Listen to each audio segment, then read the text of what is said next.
बल F, capital F आवेश की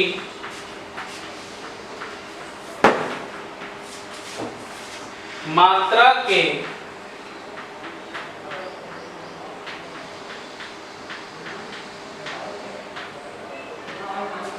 गुणन मात्रा के समानुपाती या अनुक्रमानुपाती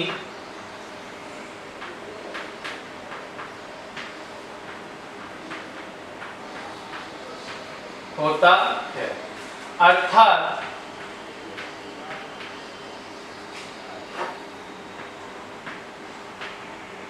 F और आवेश की मात्रा कितनी मान ली थी हमने यहाँ पर Q, ये हो गया यहाँ पर समीकरण नंबर 1। पहला निष्कर्ष तो ये निकला। दूसरा निष्कर्ष यहाँ पर क्या देखा गया, जब गतिमान आवेश जो है यहाँ पर एक समान चुंबकीय क्षेत्र में गति कर रहा है, तो यहाँ पर क्या देखा गया कि गतिमान आवेश पर लगने वाला जो बल है वह इस चुंबकीय क्षेत्र के मान के समानुपाती या अनुक्रमानुपाती होता है। लिख लेते हैं एक चीज कि गतिमान आवेश पर लगने वाला बल कैपिटल F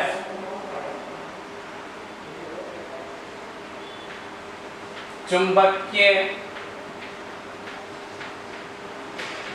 क्षेत्र B के मान के अनुक्रमानुपाती होता है।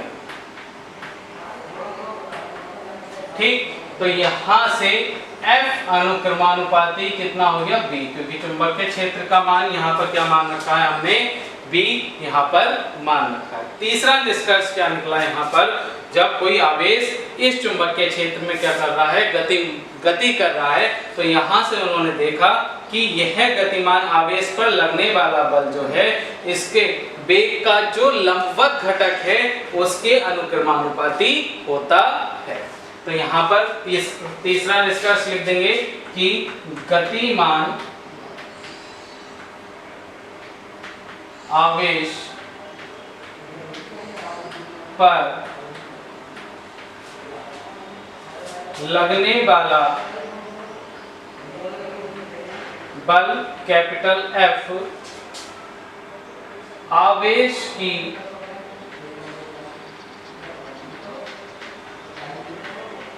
गति के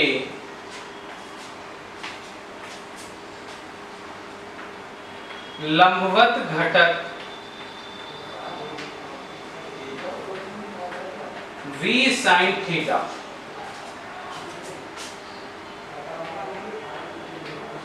के अनुक्रमानुपाती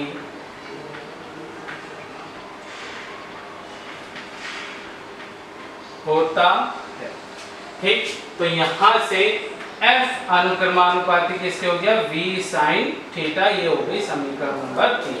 तो यहाँ से हमने 3 निष्कर्ष निकाले कि गतिमान आवेश पर लगने वाला बल जो है वह आवेश की मात्रा के अनुक्रमानुपाती होता है, अर्थात F अनुक्रमानुपाती Q, इसे मान लिया समीकरण नंबर 1। दूसरा निष्कर्ष क्या निकाला था कि गतिमान आवेश पर लगने वाला बल चुंबकीय क्षेत्र के मान के अनुक्रमानुपाती होता है। तो यहाँ से F अनुक्रमानुपाती चुंबकीय क्षेत्र का मान यहाँ पर माना था कैपिटल B, तो F अनुक्रमानुपाती कैपिटल B, ये हो गई हमारी समीकरण नंबर 2। अब तीसरा निष्कर्ष यहाँ से क्या निकाला था, यहाँ पर हमने वेग को घटकों में वियोजित करा था, जैसा कि मैंने आपको बताया था। ठीक है, फर्स्ट क्लास में भी ये जानकारी दी थी कि जो घटक हम लेते हैं कोण की तरफ वाला घटक किस में लेते हैं, कॉस में लेते हैं, और कोण से दूसरी तरफ वाला घटक किस में लेते हैं, हम साइन में लेते हैं। ठीक है, यह कॉन्सेप्ट अगर आपको ध्यान रहेगा, कभी भी आप घटक वियोजित करने में गलती नहीं करेंगे। ठीक, तो यहाँ पर हमने कोण की तरफ वाला v cos थीटा ले लिया, कोण से दूसरी तरफ ले लिया v sin थीटा। तो यहाँ पर हमें देखने को मिला कि v cos थीटा यहाँ पर 36 घटक हो गया और v sin थीटा यहाँ पर लंबवत घटक हो गया। तो यहाँ से तीसरा निष्कर्ष क्या निकलता है कि ये जब गति कर रहा है तो यानी कि गतिमान आवेश पर लगने वाला जो बल है, वेग के जिस वेग से ये गति कर रहा है उस वेग के लंबवत घटक यानी कि v sin थीटा के अनुक्रमानुपाती होता है, अर्थात f अनुक्रमानुपाती v sin थीटा। ये हो गया समीकरण नंबर 1, 2, 3। हमें यहाँ पर 3 समीकरण यहाँ पर मिल गए। अब आप यहाँ पर कुछ देख रहे होंगे, ठीक, देखिए यहाँ पर f 2 में भी f और 3 में भी f, इधर की तरफ है लेफ्ट हैंड साइड में, बीच में तीनों जगह अनुक्रमानुपाती का साइन लगा हुआ। तो हम यहाँ पर क्या करेंगे, हम क्या निकाल रहे हैं यहाँ पर कि एक समान चुंबकीय क्षेत्र में आवेशित कण पर बल ज्ञात कर रहे हैं, यानी कि F की वैल्यू हमने क्या करनी है, ज्ञात करनी है यहाँ से। तो हम क्या करेंगे, इन तीनों समीकरणों को मिला देंगे, जोड़ेंगे नहीं। जोड़ना अगर आप लिख देते हैं तो ये F F F जोड़ के कितने जाएंगे, 3 F हो जाएंगे। और जब हम इसे मिलाएंगे तो इन तीनों F को मिलाकर केवल एक F लिख दिया जाएगा। दोनों में अंतर है। कुछ बच्चे क्या लिख देते हैं यहाँ पर कि समीकरण 1, 2, 3 को जोड़ने पर, जो कि एग्जामिनर क्या कर देता है, काट देता है, यानी कि गलत है। ठीक, तो यहाँ पर लिखेंगे हम समीकरण 1, 2 व 3 को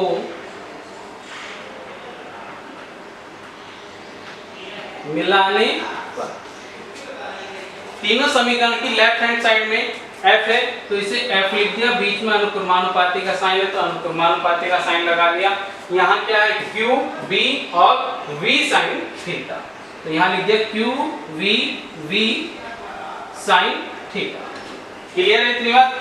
अब आप शुरू से करते आए हैं और इंटर क्लास में जब आ गए हैं तभी आपने हर एक डेरिवेशन में ये देखा है, जहां भी हमने अनुक्रमानुपाती का साइन हटाया है उसके जगह स्थान यानी कि उसे हटाकर उसके स्थान पर हमने क्या लिया है, एक बराबर का साइन लिया है और उसके साथ हमने एक नियतांक वैल्यू ली है। तो यहाँ पर बराबर के साथ नियतांक ले लिया हमने k, क्या ले लिया यहाँ पर k, और क्या हो गया q v sin थीटा। जहां यहाँ पर जो एक्सपेरिमेंट किए गए, बहुत एक्सपेरिमेंट किए गए, तो इसमें जो k का मान यानी कि निष्कर्ष निकल का आया, इस नियतांक का मान जो निकल का आया वो होता है 1। कितना होता है, 1। तो इसलिए हम यहाँ पर क्या रख देंगे कि k बराबर 1। ठीक, तब f बराबर किसके हो गया, q v sin थीटा। मैंने थोड़ा सा इससे डिफरेंट लिखा, ये q v पहले था v बाद में था, तो मैंने यहाँ पर v पहले लिख लिया, v बाद में लिख लिया, बाकी सारी कंडीशन वैसे ही लिखी रही थी। तो क्या हो गया q v sin थीटा, यानी कि कब आया, जब हमारा कण क्या है, चुंबकीय क्षेत्र की दिशा से कितना कोण बना रहा था, थीटा कोण यहाँ पर अंतरित कर रहा था, तब हमारा उस पर लगने वाला बल कितना है, F बराबर q v sin थीटा। और इस बल को हम क्या बोलते हैं, लॉरेंज बल कहते हैं। ठीक, अब यहाँ पे कंडीशन देखते हैं, स्पेशल कंडीशन यानी कि विशेष स्थिति। सबसे पहली कंडीशन हम यहाँ पर देखते हैं। अब देखिए यहाँ पर क्या है, हमारा चुंबकीय क्षेत्र है, ये हमारा चुंबकीय क्षेत्र है। एक समान चुंबकीय क्षेत्र को हमने इस तरह से तीर की दिशा, यानी कि एक तरफ तीर की दिशा है और तीर जो लिए वो क्या लिए, सभी हमने समान लिए। तो यहाँ पर हमारा क्या बन गया, एक समान चुंबकीय क्षेत्र को हमने रिप्रेजेंट कर दिया। क्लियर है। अब कंडीशन में क्या है, सबसे पहली बार हमने यहाँ पर क्या माना था, जो हमारा जो कण था यानी कि Q आवेश था, वो इस क्षेत्र की दिशा से कितना कोण अंतरित कर रहा था, थीटा कोण बनाते हुए v वेग से यहाँ पर गति कर रहा था। क्लियर है। अब यहाँ पर हमने पहली कंडीशन ले ली कि यह थीटा कोण न बनाते हुए चुंबकीय क्षेत्र में इस क्षेत्र की दिशा में ही गति कर रहा है। यानी कि इस चित्र में देखें, अब चित्र कुछ इस तरह से बन जाएगा, ये Q आवेश यहाँ पर है और इसके समांतर, चुंबकीय क्षेत्र के समांतर और क्षेत्र की दिशा में v वेग से यहाँ पर क्या कर रहा है, गति कर रहा है। तब यहाँ पर आप देखेंगे इन दोनों में कितना कोण अंतरित हुआ, चित्र में आप देख रहे होंगे और आपने अनुमान भी लगा लिया होगा कि इसके बीच कितना कोण अंतरित हुआ,